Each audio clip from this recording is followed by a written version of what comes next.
Hey, Harleys are cool, especially with more horsepower. We'll show you how it's done, so hang with us. Today on Horsepower TV, we'll get our hands dirty hopping up a Harley with a passel of parts designed to drastically pump up the power. In fact, you'll be astounded at the results we get on the dyno jet. In our race of the week, it's the NSCA Southern Shootout in Darlington, featuring America's fastest street cars, where you'll ride inside some of these 6-second land missiles. This next bash, keep your eyes open. It's gonna rock and roll. So hang on for Horsepower TV. Hi, welcome to the Horsepower Shop, where we like working on anything that burns fossil fuels and spits them out the tailpipe. And since Harleys are so hot, we thought we'd spin some wrenches on one today. Yeah, now what we've got here is a 95 Heritage Softail. It's got a few miles on it, but the owner's just like us. He wants more power. Now we're gonna hop up this hog today with new heads, pistons, cam, and carb. Then a little bit later on, we're gonna upgrade the ignition and add a high-performance exhaust. Bikes, like cars, have their own speed shops, and we ordered these from R&B Cycle in Nashville, Tennessee. And well, those guys are into all kinds of hauling Harleys, from street bikes to those drag bikes you see at races around the country. Now the pistons, assembled heads, camshaft, carb, and even the intake all come as part of the Performer RPM package from Edelbrock. Now they ought to make that old heavy hog run like a greased pig, but you don't have to take our word for it. That's right. You see, we brought in this special dyno jet for motorcycles today, and right now we're going to do a baseline to see what our work is worth later on.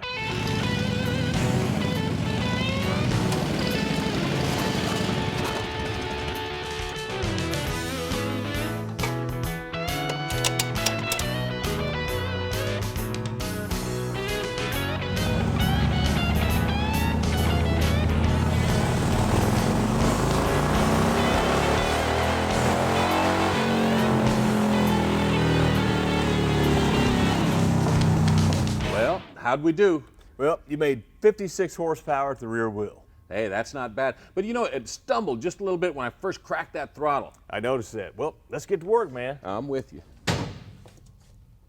I've removed the seat, disconnected the battery, and drained the fuel. And now we can go ahead and remove the gas tank to access the top of the engine. Then we remove the exhaust pipes, the top engine mount, plus the air cleaner, intake manifold, and carburetor. Now we jack the bike up and the serious work begins. Here's a tip that'll make your life a lot easier. Go ahead and remove the spark plugs, then kick the transmission into high gear. That way you can rotate the engine by turning the rear wheel. We're going to start on the front cylinder. Need to get this pushrod cover out of the way here, and I'll show you why. The rocker box tops come off. And now we can rotate the engine so that the valves are fully closed. There we go. Now this takes tension off the valve train here, and we can remove these rocker base bolts. Then remove the push rods and make sure of their locations by the color code on the tips. Now the 4 head bolts can come out, and you're ready to remove the cylinder head. Turn the rear wheel again to the pistons at the bottom and slide the cylinder up to clear the studs and piston. Now make sure to stuff a rag into this crankcase opening. That'll keep any trash from finding its way into the engine block. You'll need a small screwdriver like this one to pry the snap ring out that holds the wrist pin in place. Be sure to cover it with your thumb, otherwise it'll fly out and get lost. Now we can push that wrist pin out from the other side. Joe, give me a hand with that, would you? Sure. All right, I got it. Well, there's our piston. Now all we have to do is repeat that same procedure on the rear cylinder. Our old pistons are cast flat tops, while our new ones are domed forgings. Now, they're going to give us about a 10.5 compression with those Edelbrock heads. They're marked for front and rear cylinders with exhaust valve orientation. But hey, before we install those, what do you say we do a little camshaft swap? Hey man, how's it going over here? Well, now they got the back cylinder out, we're ready for that, but first, what do you say we take a break? That's right. Now, we'll be back with more of our Harley hop-up right after this.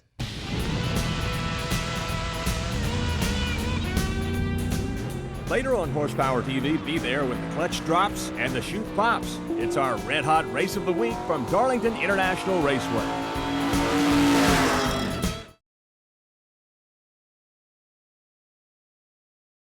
For the latest news on Horsepower TV, check us out online at horsepowertv.com. Hey, welcome back to the shop where we're just about ready to bolt some hardware on our Softail back there. Now, the camshaft that we're using is a roller replacement from Edelbrock that's been profiled to give that big Evo twin some additional horsepower all the way to 6,000 RPM. My buddy Joe back there has been hard at it. How's it going, Joe? Well, I'm just getting these lifter boxes off now. You need to be real quick when you do this, otherwise your lifters can slide out the bottom right into the engine block. Now, once you get the other one off here, we'll get to work on the timing cover and get that old camshaft out. After drilling out the rivets on the trim plate, remove it, and then the outside cover plate. Remove the sensor plate, the timing rotor, remove the bolts around the outside cover, then you can use a puller to break it free. With the cover out of the way, there we go. The old camshaft comes right out and we're ready to install the new one. But first, we need to rotate the engine so the timing mark on the drive gear is at the 12 o'clock position. Replace the cam bearing before installing the new camshaft. Line up the O with the mark on the drive gear. Then time the breather gear by matching the timing marks and you're ready to put it all back together. Before we start reassembly, though, we need to check our piston-to-wall clearance. And here's how you do that. You start your measurement a ½ inch up from the bottom of the skirt and perpendicular to the wrist pin. Now, after you mic the piston, you'll also need to mic your cylinder and subtract the difference. We're looking for about 2½ thousandths, and if your numbers don't agree, well, you'll have to take your pistons and your cylinders in for machining. Install the rings, starting with the oil control set. Make sure the dot on the second ring is facing up. And after the top ring's in place, install one wrist pin snap ring. Well, now we can install the pistons on the rods and make sure that you pay attention to those marks we showed you earlier for proper orientation. Well, next we need to wash the cylinders in hot soapy water and dry them thoroughly before installing them. Of course, unlike your car where you slide the pistons into the cylinder, on this Harley Big Twin, well, we slide the cylinder onto the piston.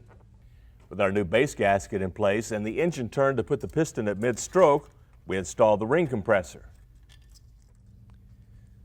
Then slide the cylinder over the piston.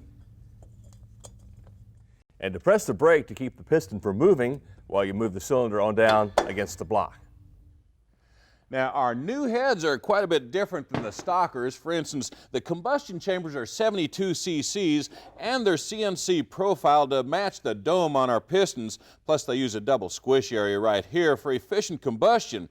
Now, the valves measure 194 on the intake, 16250 on the exhaust. Unlike the round intake port that you'll find on the stocker, the replacement head has a rectangular shaped port that's been raised about 1/8 of an inch for increased mixture velocity and a straighter shot at the intake valve. Now, over here on the exhaust side, you're going to find a larger cross-sectional area for increased flow and a D-shaped floor to help reduce exhaust reversion. Now, the best part is these ports are CNC ported from the factory for maximum flow. Torque the heads down according to the factory manual.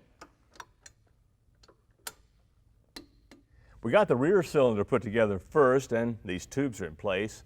Now we can drop in our push rods in the order they came out. Now don't forget about that color coding.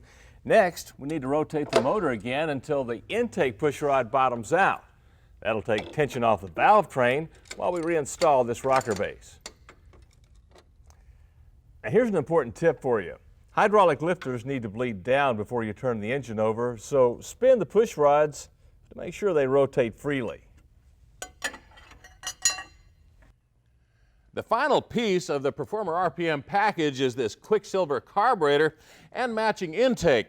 Now, our Big Twin uses a spigot-style mount, but hey, this carburetor is also available with a 2-bolt flange for you guys that need it. Venturi design actually increases airflow through the carburetor to improve fuel atomization and give us a quicker throttle response. We went ahead and ordered ours with these external adjusters for easy tuning. That engine's going to breathe a lot deeper with all these new parts, so we'll top off the carb with this high-flow chrome billet air cleaner. What do you think, man? Man, that thing looks great. Okay, we got more cool parts for this Harley hop-up, and we'll finish up right after this.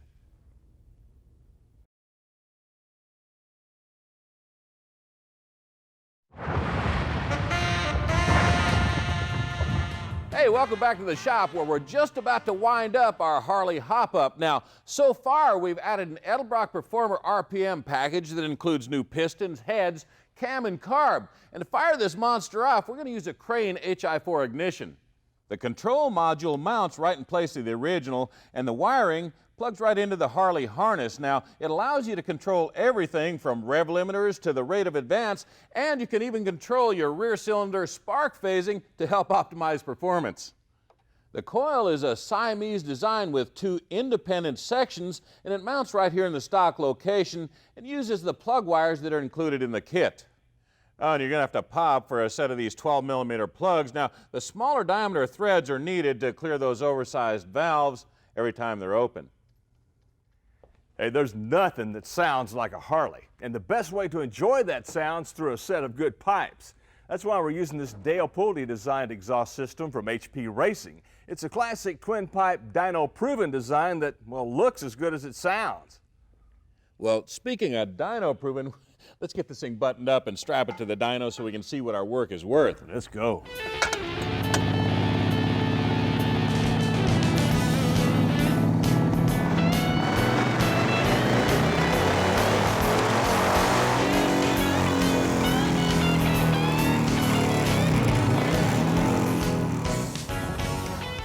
Well, this thing sure feels a lot stronger. What's the dyno jet say? Oh man, that trip to R&B Cycles paid off. Went from 56.7 to 87 horsepower. Oh man, that's a great combination. Now, that's over a 50% increase in horsepower for under $3,000. Yeah, and Harleys are not only fun to hop up, they're great to race.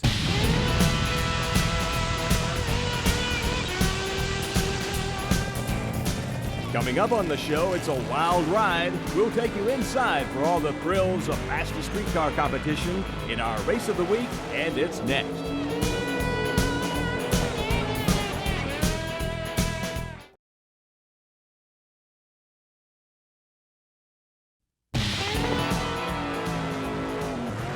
Horsepower TV's Race of the Week is brought to you by Edelbrock, the leader in automotive performance for nearly 75 years. This week, we're at Darlington International Raceway and about to see if any racer can stop Pat Busey's win streak in that Pontiac spinach can.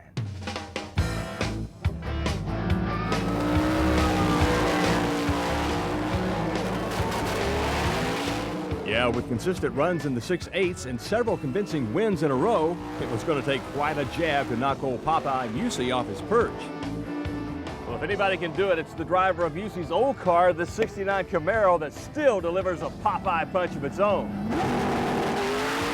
With a 688 ET at 195 miles an hour, Tony took top qualifying honors from his mentor Pat in the Edelbrock Pro Street class.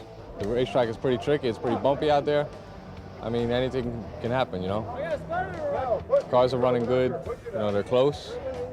We'll see. It's hot, you know, but we got something, our computer didn't work, so we're kind of a little lost right now, but we'll get it together by race day, I'm sure.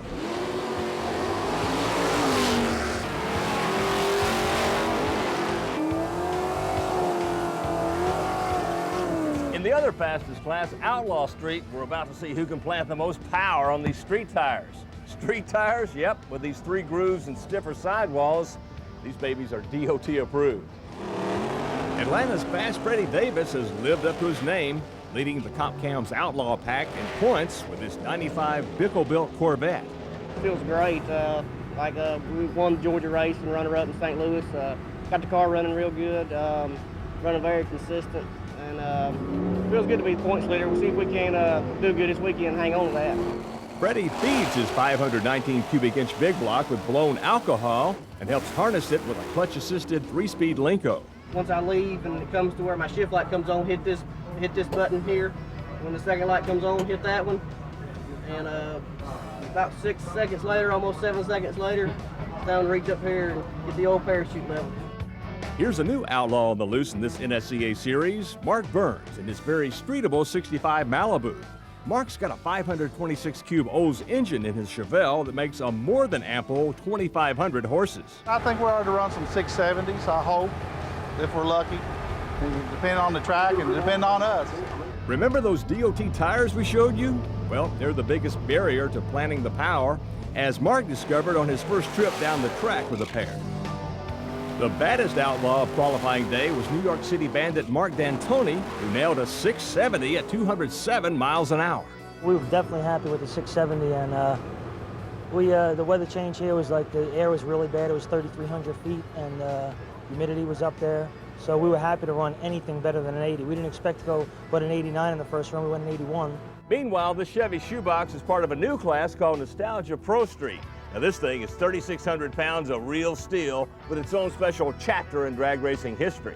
Nicknamed Bertha, this 55 was the first back-aft car to run in the 7s a few decades ago. She's still classy and loaded with an aluminum big block for this new class. Of course, we can stand the weight hit, so we're running the dual 4 barrels on a cast tunnel ram. You're not allowed to run any sheet metal intakes, only cast intakes, 1 stage of nitrous. But the top qualifying Neverlift Nostalgia Pro Streeter would be John Cervantes and his 66 Chevelle, who also set a mile-per-hour record in the process. Well, on Sunday's elimination day, though, John had higher hopes. We got the mile-per-hour record right now. We're going to get the ET record today. And we're going to try like that. As a warm-up for the finals, these junior drag racing stars of tomorrow took to the staging lanes, including Lizzie, Pat Musey's daughter, in her own pint-sized spinach can.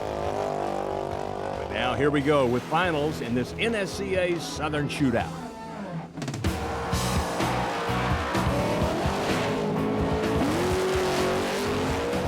In Nostalgia Pro Street, John Cervantes runs at 8:09, going home with 3 victories in a row. We set the ET record, we set the mile-per-hour record, we won the event. It's just been one heck of a weekend for us. I'm so happy right now, I'm speechless. The Outlaw Street Finals would pit D'Antoni against who else but Fast Freddy, who was fast at the tree but got caught by the nitrous-nudged Monte Carlo. And I saw him next to me my whole way down. Once we pulled 4th and 50, I started to pull away, but it was a race the whole way down the track. Then Pro Street, and yes, it was green versus green, Gentile against Busey. And the O-Pro came through with a winning 686 against Tony's 689. We got a good attitude for this year. I mean, we just want to come out and not lose a round. Take it one round at a time and try not to lose a round at all, you know. Whatever it is, it's working, man. You got a streak going. Yeah, we got a good team and good. My kids help, everybody helps. What was most fun, you racing or seeing him win? Seeing him win.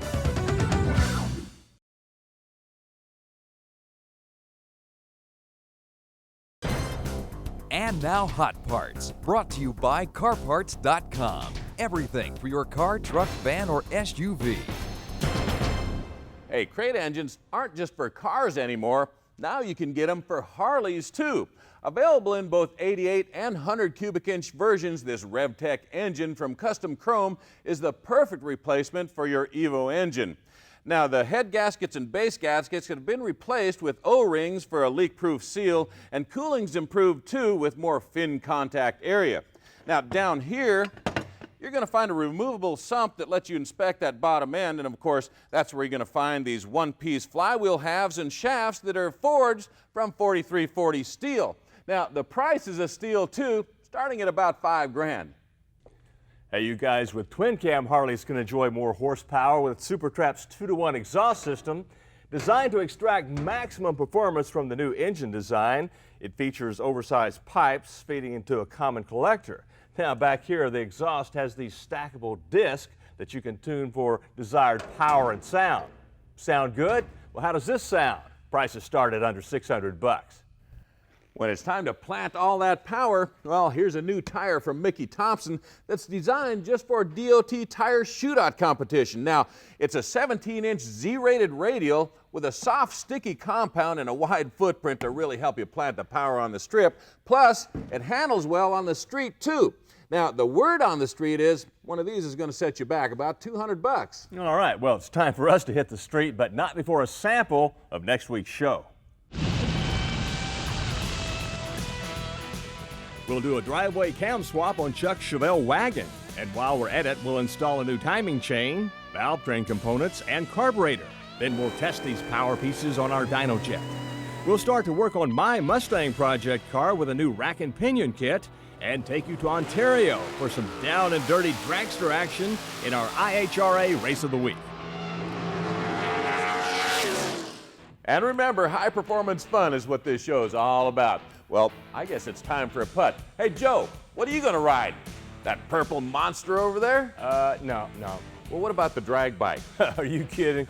Well, that only leaves one. That's that red demon back there. Nope, none of the above. In fact, check out my board and stroke hot rod whizzer. Man, I am born to be mild.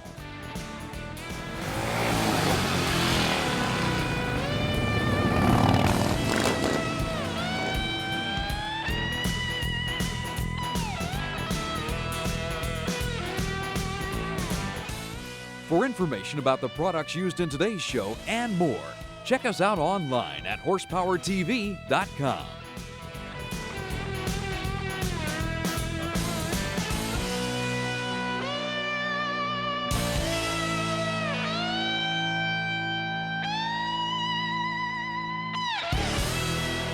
Horsepower TV is an RTM production.